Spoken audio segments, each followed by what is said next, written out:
Hello mga kachibog, samahan nyo kami mag food trip dito sa San Miguel, Bulacan. At ayan po, nagre-ready na kami ng mga dadalhin at pasalubong kila nanay. Kaya po pala pupunta kami dito sa San Miguel kasi kukunin namin yung pinaluto naming makapuno at naghihintay na yung mga umorder. At ayan po, ang una namin food trip yung chicharon, syempre sa San Miguel.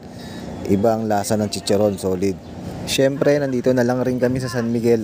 Dalawin na namin si nanay dito sa bahay nila. Nakarating na po kami at ayan po, nakakita ako ng duyan. Agad-agad akong humiga at nakakapagod ang biyahe. Kahit mga 1.5 hanggang 2 oras yung biyahe, nakakapagod din yun. Iba talaga hangin dito sa San Miguel, ang presko eh. Saglit lang ako nagpahinga at humiga at maya-maya nakatulog ako. Probinsya pa rin talaga yung feels mo dito. Saktong-sakto rin pala anihan. Automatic yan. Hindi kami nawawalan ng bigas kay nanay. Hindi kami natitiis niyan.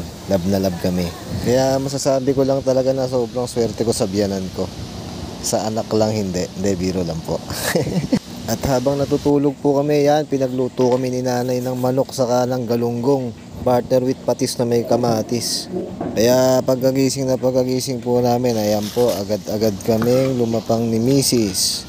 Tara mga kachibog, kain po tayo. Sa ngayon po mga kachibog, pagpasensyahan nyo na, puro lutong ulam po muna yung iba-vlog ko kasi medyo short na ako sa budget eh. Malay mo, merong mag-sponsor sa atin. Makainin tayo sa restaurant nila. Charot! Basta grasya pa naman, hindi ko tinatanggihan. Yan yung mga kachibog, pag nagka-budget ulit ako. Dibutin natin yung buong San Jose del Monte, yung mga restaurant dyan, suportahan natin, iba-vlog natin yan. Malay nyo naman mga kachibog, sa susunod, hindi na yung mga mumurahing pagkain yung iba-vlog natin.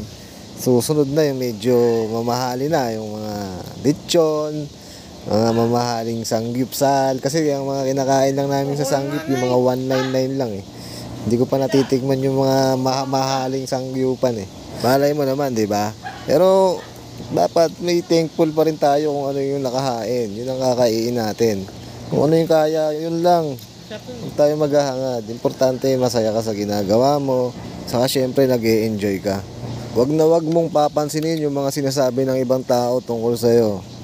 Masisira ka lang dyan, kaibigan. Once kasi na nagpa-apekto ka sa mga ganyang klaseng tao para panghihinaan ka ng loob masisira ka talaga. Kaya kung saan ka masaya, yun ang gawin mo. Dito sa pagbablog kasi masaya ako parang pag nanonood kasi kami sa TV, yung YouTube, nakikita ng mga anak ko yung mga video namin, nakikita ko yung mga memories. Masaya, basta masaya.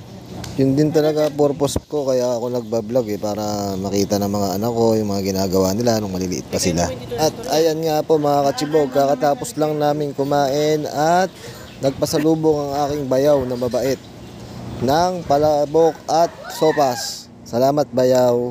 Wala namang masyadong espesyal sa lasa ng palabok saka sopas dito sa San Miguel. Halos parehas lang din naman sa atin dito sa San Jose del Monte.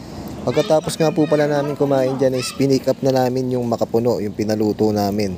Saka sa mga gusto po pala ng extra income, PM nyo lang po si Jessica Manuel.